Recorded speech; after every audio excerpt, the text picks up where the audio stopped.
there are biases and there are biases. Right? So there are biases that one may be aware of. And just because one is aware of one's bias doesn't mean that one doesn't express a bias. And so generally speaking, that if that bias is born often, so the existence of bias is often born of some kind of sense of threat that one may or may not be aware of. It's quite difficult with bias, of course, right? Because, you could argue that we're all biased, whether we have ego or whether we don't, we're still going to have bias, right? And but an aware leader, let's say a good leader, will be aware of the existence of bias. At least they will know that it is quite likely that a bias exists, including within them and within others. But what they will be challenging themselves to do at all times is to really understand the perspectives of others, to inquire about the perspectives of others. So if there's a disagreement, the leader will use question. They will inquire before they advocate.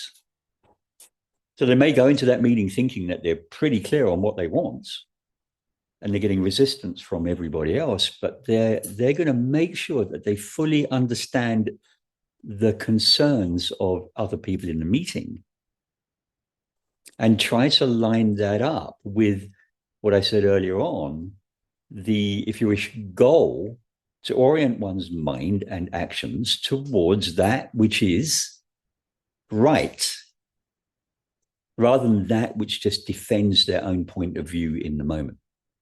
So there may or may not be a difference between what is actually right and what feels right, because actually the feeling is coming from defending your own point of view, which makes your ego feel good.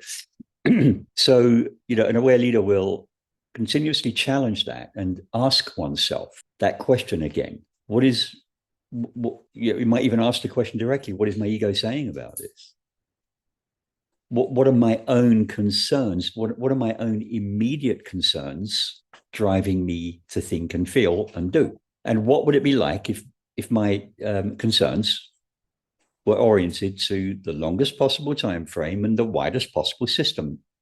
What would be right in those situations?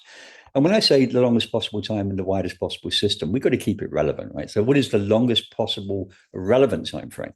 And what is the widest relevant system? The thing I would say about that is that generally the longest relevant time frame is longer than you first think. And the widest relevant system might be wider than you're first thinking about. So you need to challenge yourself to go deeper with those perspectives and see,